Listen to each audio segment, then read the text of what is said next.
Teman-teman yang dirahmati Allah Subhanahu wa taala, saya yakin semua kita pernah ngerasa GR. Ada yang gak pernah kegeeran? Kalau saya dulu sering. Salah satu ciri orang yang masih sendiri itu adalah kegeeran. Karena kalau dia udah berdua gak mungkin kegeeran kan ya.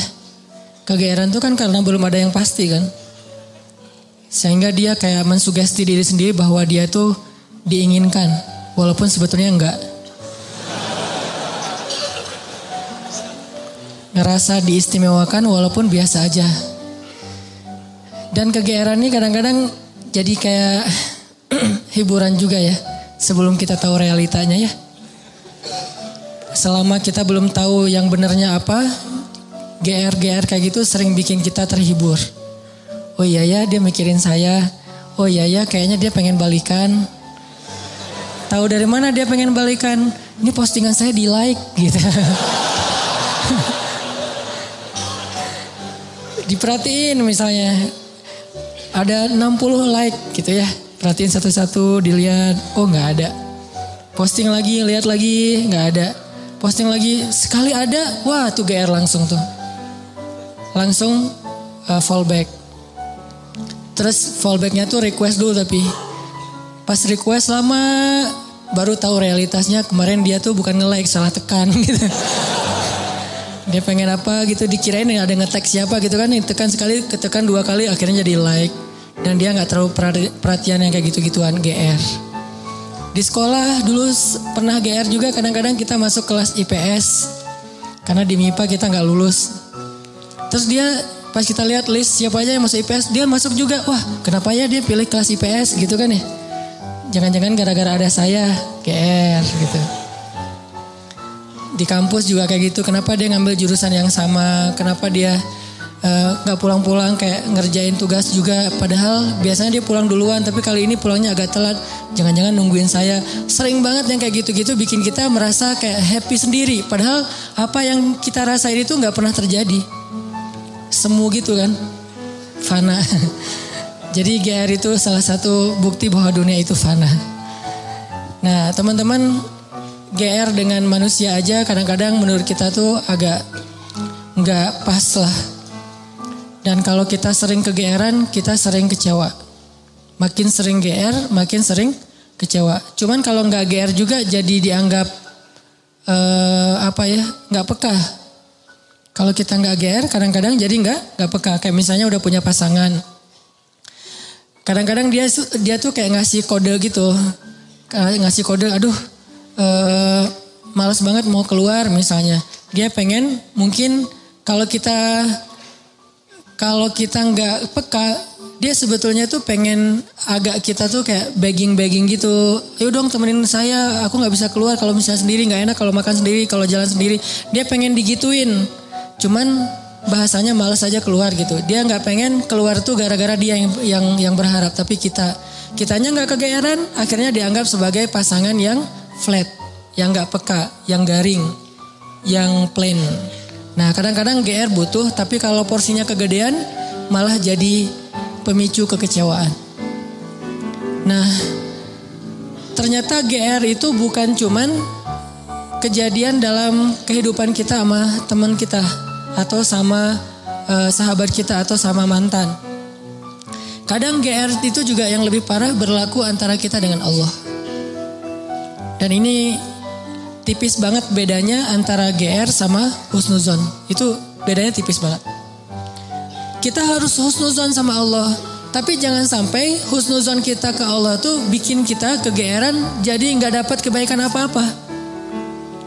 Nah bedanya apa? Nanti kita cari tahu dalam beberapa contoh. Gimana caranya kita nggak GR ketika kita berdoa. GR ketika kita dapat musibah. GR ketika kita dapat nikmat. Tapi juga jangan sampai bikin kita berburuk sangka ke Allah.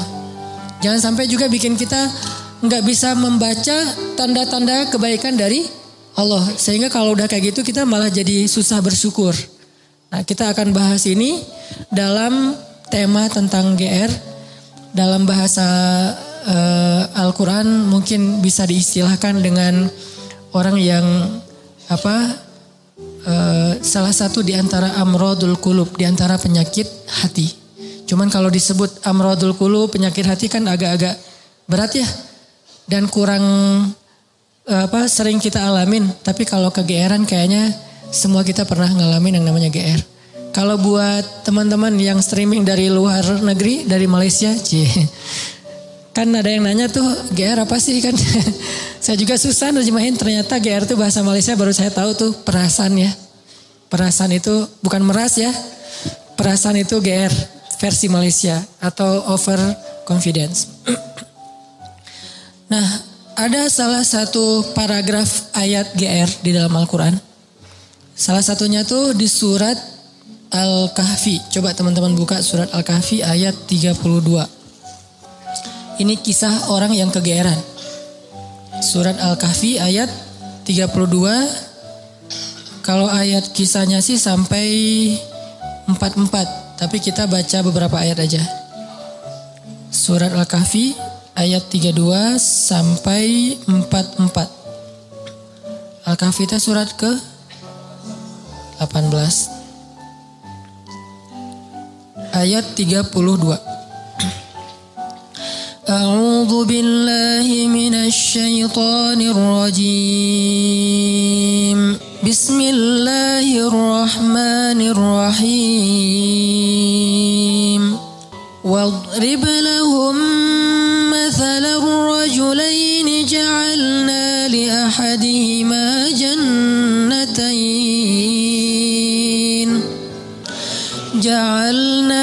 ahadihima jannatayn min a'nab wa hafafnahuma binakhlin wa ja'alna bainahuma zar'a kiltal jannatayn atat ukulaha wa lam tadhlim minhu shay'a وفجرنا خلالهما نهرا وكان له ثمر فقال لصاحبه وهو يحاوره أنا أكثر منك مالا وأعز نفرا ودخل جنته وهو ظالم لنفسه قال ما أظن أن تبيد هذه أبدا وما أظن الساعة قائمة ولئن رددت إلى ربي لأجدن خيرا منها منقلبا. Dan sampaikanlah perumpamaan kepada mereka tentang kisah dua orang laki-laki Bani Israel. Yang seorang kafir, namun kami beri kepada dia dua buah kebun anggur yang kami kelilingi kedua kebun itu dengan pohon-pohon kurma. Dan di antara kedua kebun itu kami buatkan ladang. Kemudian kebun itu menghasilkan buah yang sangat banyak, yang tidak pernah berkurang sedikit pun. Dan di celah-celah kedua kebun itu kami alirkan sungai. Dan dia memiliki kekayaan yang sangat besar. Maka dia berkata kepada temannya ketika sedang berbicara dengannya, sesungguhnya hartaku lebih banyak daripada hartamu dan keturunanku lebih kuat. Dan dia memasuki kebunnya dengan sikap merugikan dirinya sendiri karena angkuh dan kufur. Dia berkata, aku yakin kebun ini tidak akan pernah binasa selama-lamanya. Dan aku yakin hari kiamat itu tidak akan pernah ada. Dan seandainya aku dikembalikan kepada Tuhanku kelak, pasti aku akan mendapatkan tempat kembali yang lebih baik daripada ini. Sadaqallahul azim. Ini contoh orang yang GR. Gimana contoh orang yang GR? Dia itu jauh dari Allah. Malah kalau di ayat ini dia nggak beriman kepada Allah sebetulnya. Dia nggak menyembah Allah, dia syirik. Tapi dia ngerasa diistimewakan oleh Allah. Ada orang yang syariat nggak dia jalanin. Ibadah nggak dia lakuin. Akhlak nggak baik-baik amat. Dia punya harta tapi nggak pernah mau haji. Punya kelebihan harta nggak pernah bayar zakat.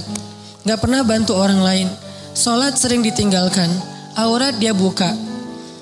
Tapi kehidupannya baik. Secara finansial dia sukses. Karirnya luar biasa. Terus networkingnya luas. Pokoknya hidupnya itu kayak nggak ada kekurangan apapun dalam urusan dunia. Lalu dia berpikir, oh kayaknya Tuhan gak benci-benci amat sama saya. Jadi gak penting-penting amat juga harus setaat yang si fulan. Buktinya tuh yang rajin ke masjid masih miskin. Buktinya tuh yang udah menjalankan syariat dengan baik masih susah. Buktinya yang udah haji ternyata kehidupannya gak lebih baik dari saya. Artinya dia kegeeran ngerasa bahwa dia itu diistimewakan oleh Allah Subhanahu wa taala, padahal dia tuh jauh dari Allah Subhanahu wa taala. Ini contoh kegeeran. Atau dalam pekerjaan dia melakukan pekerjaan-pekerjaan yang sebetulnya dia tahu itu gak boleh. Hasilnya itu gak halal. Pekerjaan yang menzalimi orang lain, baik menzalimi secara sengaja ataupun memang sistemik. Dia sengaja ngezalimin orang kayak curang dalam timbangan gitu kan ya. Atau secara sistem memang jenis pekerjaannya itu menzalimi orang lain sehingga gak halal. Cuman dengan pekerjaan itu dia sukses gitu. Sedangkan ada temannya yang kata dia terlalu idealis, malah gak bisa sukses kayak dia. Kegeeran, merasa bahwa oh sebetulnya ini sih gak masalah kayak gini-gini amat. Yang penting kan saya nanti bantu anak yatim, fakir miskin, menyantuni panti asuhan kayak gitu-gitu untuk menghilangkan less guilty lah. Padahal dalam bahasa Al-Quran kadang-kadang Allah menyebut sanastadrijuhum min haitsu la ya'lamun. Ini dikenal dengan istilah istidraj. Istidraj. Apa itu istidraj? Pasti teman-teman pernah dengar. Istidraj itu Allah udah sampai ke tahap ngebiarin dia. Dan ini adalah paling bahaya dalam hidup seorang hamba. Ketika dia dicuekin sama Allah.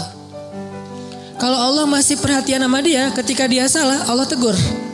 Ketika dia salah Allah kasih kesempatan. Ketika dia salah Allah kasih ujian. Supaya apa? Supaya dia insaf, terus dia balik kepada Allah Subhanahu wa taala. Kalau orang masih dikasih ujian, masih dikasih musibah, masih ditegur sama Allah dengan niat supaya dia balik, sebetulnya Allah masih perhatian sama dia. Justru ketika ada orang yang bikin dosa terus Allah biarin aja, nggak ada masalah setelah dia bikin dosa dan seterusnya, kayaknya hidupnya tuh lempeng nyaman. Sebetulnya Allah lagi nyuekin dia, dan dicuekin Allah itulah seburuk-buruk kondisi seorang hamba. Makanya ada surat pembukaannya itu adalah kata-kata cuek. Makanya surat itu kalau kita baca nggak boleh pakai bismillah. Ta'awuz langsung ke ayatnya. Yaitu surat apa? Surat Baro'ah. Atau nama lainnya adalah At-Taubah. Baro'atun. Arti Baro'atun tuh terserah lu deh gitu. Baro'atun tuh arti lainnya terserah kamu deh. Atau saya udah gak mau ikut-ikutan ya. Atau bahasa lain, udah cuek aja deh, biarin aja dia sendiri. Atau bahasa sosmednya, Allah unfollow sama dia. Masih mending unfollow, masih bisa dilihat di history ya. Di blog, ini baro'atun. Kalau dalam bahasa surat yang lain, zarhum, biarkan mereka. Yakhudu wa yal'abu, bersenang-senang, bermain-main. Ini paling bahaya. Dan orang dalam kondisi kayak gini, kadang-kadang kegeeran. Cuman kita husnuzon ke Allah, Allah gak baro'ah sama kita. Jangan sampai ada kesan gini teman-teman. Kita dulu mungkin pernah mengalami masa-masa yang kelam gitu ya. Atau kalau bahasa ustadz mah, atau bahasa fikih jahiliyah. Pernah mengalami masa-masa jahiliyah, banyak dosa, jauh dari Allah, ninggalin sholat kayak gitu-gitu. Hampir semua dosa-dosa besar itu kita pernah ngelakuin. Pas udah hijrah kita ngomong gini, ada untungnya juga sih Ustadz, saya dulu pernah nakal. Kalau enggak saya jadi enggak kayak gini sekarang. Kalau enggak saya jadi enggak tahu kalau itu ternyata bahaya. Jadi dengan saya pernah nakal dulu, sekarang saya bisa ngedidik anak saya. Saya tahu anak saya kalau ada indikasi-indikasi mulai nakal nih, saya tahu banget. Karena saya dulu pernah kayak gitu. Enggak ada untungnya teman-teman. Yang harus kita syukuri bukan kita pernah nakal. Yang harus kita syukuri, kita pernah nakal tapi Allah masih kasih kita kesempatan. Itu yang kita syukuri, kesempatan tuh. Sampai akhirnya kita bisa berhijrah, Allah kasih hidayah, itu yang kita syukuri. Alam yajidaka yatiman fa'awa wa wajadaka dhallan dhal. Kenapa dhal itu kayak panjang bacanya? Karena sesat jauh gitu kan ya. Kita pernah tersesat jauh. Dan tersesat itu bukan hanya soal akidah, tersesat dalam masalah ketaatan, kita nggak taat kepada Allah, tersesat jauh, sibuk dengan dunia, kemudian kita foya-foya jauh banget dari Allah. Wa wajadaka dhallan fahada. Allah tarik balik kepada kebaikan. Yang harus kita syukuri bukan dhalnya, tapi fahadanya, hidayahnya. Karena kalau kita berpikir untung juga saya dulu pernah nakal, ini bagian dari kita salah faham terhadap Allah. Jadi nggak ada baiknya kita pernah nakal, nggak ada baiknya kita pernah bandel, nggak ada baiknya kita pernah jahiliyah, pernah bikin dosa. Baiknya adalah alhamdulillah kita bisa taubat, bisa hijrah. Dan kalau kita dengar cerita orang-orang yang ngisahin masa lalunya, jangan takjub kepada dianya, tapi kita takjub kepada Allahnya. Ya Allah baik banget ya, dia udah sejauh itu Allah nggak ilfil sama dia. Dia udah sejahat itu Allah nggak ninggalin dia. Dia udah sezolim itu sama Allah, mencurangi hak-hak Allah. Allah nggak nutup pintu rahmat untuk dia. Allah itu maha baik. Jadi yang kita kagumin tuh Allah yang udah nyelamatin dia dari masa-masa yang sulit. Bukan justru dia, oh hebat ya lo bisa bikin dosa terus taubat. Enggak. Bukan dia yang hebat, Allah yang hebat. Karena betapa banyak orang yang Allah biarkan baro'atun dan matinya dalam keadaan su'ul khatimah. Dan Allah pasti punya alasan yang kita gak mengerti. Yang jelas gak mungkin Allah menzalimi hambanya. Jadi teman-teman, ada orang ketika dikasih nikmat, ketika dikasih kemudahan, ketika dikasih kelapangan rezeki, kadang-kadang dia jadi merasa bahwa oh berarti tidak ada yang perlu diperbaiki dari kehidupan saya. Tidak ada yang perlu diperbaiki dari amal-amal saya. Gak ada yang perlu diperbaiki dari ibadah saya. Karena gak ada masalah dalam hidup saya.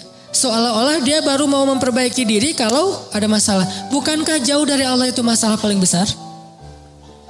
Musibah paling besar dalam hidup kita itu kalau kita jauh dari Allah. Harusnya kita telat salat subuh juga, itu udah sedih tuh. Bukan hari ini telat salat subuh atau gak salat subuh sampai dijamak dengan duha. Tapi hari ini gak ada masalah. Gak ada kerugian, gak ada musibah, gak ada kecelakaan, gak ada masalah dengan pasangan. Oh jadi aman nih hari ini gak ada masalah apa-apa. Bukankah masalah terbesar itu masalah terbesar kita itu bukan didiemin sama pasangan. Walaupun buat saya itu berat banget. Istri itu kalau udah diem buat saya itu musibah dunia nih. Diajak ngapa-ngapain sama teman, enggak dah kalau istri saya masih diem. Jadi saya bujuk-bujuk, cium tangan apa, gak usah dibahas. Pokoknya gimana biar dia mau senyum dong, senyum, paksa-paksain senyum. Akhirnya dia senyum, alhamdulillah. Tapi sebelum saya maksain dia senyum atau bujuk-bujuk kayak gitu, saya ngelobi langit dulu. Langsung wudu, salat hajat. Ya Allah, engkau yang menggenggam hati istri saya. Balikin dong hati dia ke saya. Pas selesai assalamualaikum, pas ke kiri udah ada dia di sebelah. Drama banget sih. Nggak penting banget cerita kayak gitu. Yang jelas teman-teman, masalah terbesar kita bukan dicuekin oleh orang yang kita sayangin. Masalah terbesar kita bukan ada musibah atau kecelakaan di jalan. Masalah terbesar kita bukan nggak dapat proyek, tender kita nggak gol gitu. Masalah terbesar kita bukan sakit. Masalah terbesar kita dalam hidup kita itu adalah ketika kita jauh dari Allah Subhanahu wa taala.